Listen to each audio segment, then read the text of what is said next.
여러분들, 혹시 지금 펼쳐지고 있는 이란과 이스라엘 전쟁이 좀 이상하다는 생각은 안 해보셨나요? 저는 어쩌면 이게 짜고 치는 판일 수 있다라고 보여지는데요. 이런 이유들과 이 수상한 정황들 오늘 영상에서 공개하도록 하겠고, 이 중동 전쟁이 벌어지고 있는 진짜 목적은 무엇이 있는지도 함께 알아보도록 하겠습니다. 첫 번째 수상한 의혹은 패를 다 보여주고 싸우는 전쟁이라는 겁니다. 자, 올해 4월 이란이 이스라엘 본토를 향해서 300발이 넘는 미사일을 폭격을 하게 됩니다. 이란이 직접적으로 이렇게 이스라엘 본토를 공격한 것은 굉장히 이례적인 일이었고, 무엇보다 해당 사태로 중동 전쟁이 확전되는 게 아니냐 이런 우려를 낳았었는데, 하지만 여기서 웃긴 거는 뭐냐면 이란이 이스라엘 공격하기 72시간 전에 이미 미국에다가 이 공격 계획과 시간 날짜를 모조리 알려줬다라는 겁니다. 그래서 야, 미국, 나 이란인데, 야, 그래도 나도 체면이라는 게 있는데, 영사관 폭격 당했는데 가만히 있을 수는 없잖아. 대신 내가 이 공격 시간이랑 날짜 다 알려줄 테니까 잘 막아라잉. 이렇게 미리 얘기를 해줬다라는 거예요. 여러분, 도둑이 도둑질 하는데 시간 알려주고 날짜 다 알려준 도둑이 어디 있습니까? 이게 도둑입니까? 예약 손님이지? 그래서 실제로 미사일을 날리긴 했었으나 이미 99%가 다 요격을 당했고 사실상 피해는 없었다. 그래서 타격 의도가 없었던 그냥 보여주기 식이었다. 이렇게 보시면 될 것 같고, 이게 진짜 미사일로 타격을 줄 목적이었으면 하마스가 이스라엘을 기습 타격한 사건이 있었죠. 23년 10월에 이 본토를 향해서 5,000발이 넘는 미사일을 쏟아냅니다. 해당 사건으로 인해서 이스라엘이 1,200명 넘게 사망을 하고 250명이 또 인질로 끌려가는 일들이 발생을 했었죠. 그리고 이번에 이란이 다시 한 번 더 이스라엘을 향해서 미사일을 발사를 했습니다. 이번에도 앞전과 비슷한 상태로 중동전이 전면전으로 갈 것이다. 중동전쟁이 확전이 되면 어떡하냐. 이런 또 우려의 걱정들이 쏟아지고 있습니다. 근데 저는 앞전 상황과 좀 비슷하다. 또다시 보여주기 식의 어떤 반발의 가능성이 높지 않나. 좀 이렇게 생각이 드네요.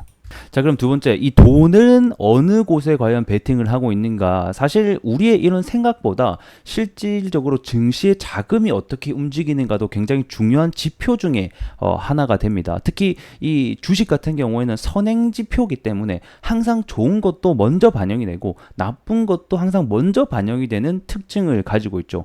이렇기 때문에 우리는 과연 이 시장의 큰 돈들이 어디에다 베팅을 하고 있는지 사실상 보면 어느 정도 또 유추가 가능하긴 합니다.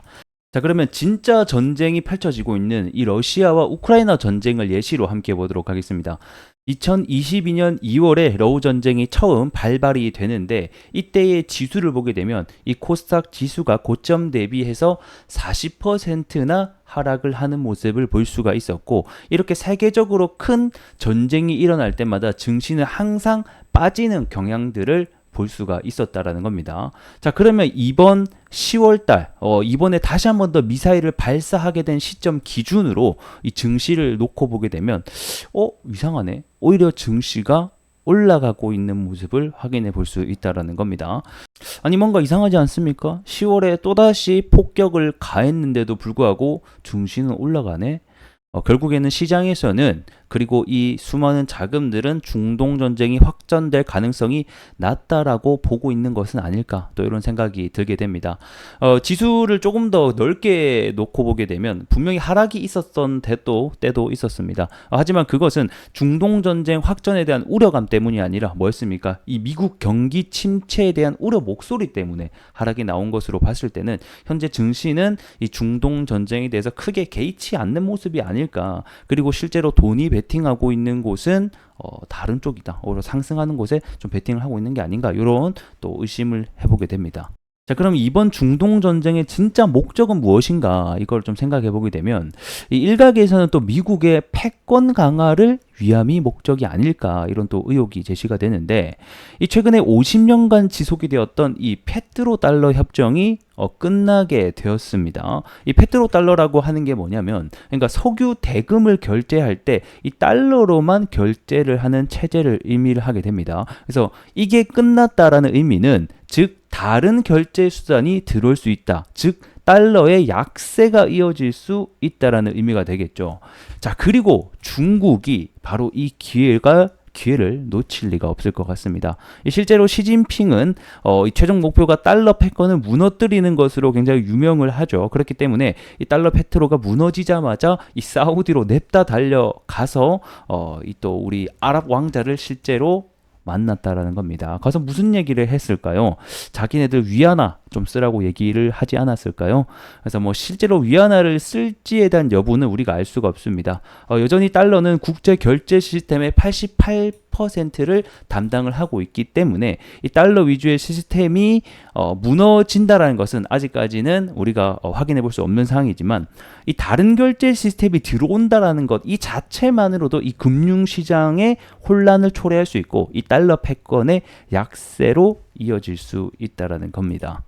자, 그러면 이스라엘과 이란 전쟁을 엮어서 한번 생각해 본다라고 하면 이 달러라고 하는 게 안전자산이기 때문에 이런 식으로 전쟁이 발발하게 되면 안전자산으로 자금이 쏠리는 현상들이 일어날 수 있다라는 겁니다. 자, 그러면 이 중동의 산유국들이 이러한 중동 전쟁이 일어날 것 같은 막 위기가 계속 고조된다라고 하면 이 원유 거래의 안정성을 위해서 더욱더 신뢰할 수 있는 통화가 필요해지겠죠. 그러면 자연스럽게 또 달러를 찾아 들게 될 거고 달러 강세가 자연스럽게 이루어질 수가 있다라는 거겠죠. 결국에 이런 미국의 목적은 달러 패권 강화를 위해서 현재 중동 전쟁이 발발할 수 있는 위기감을 좀 고조해내는 게 아닌가, 이런 또 뒤쪽에서의 목적을 두고 있는 것이 아닌가, 이런 또 의혹을 한번 더 생각해 보게 되네요.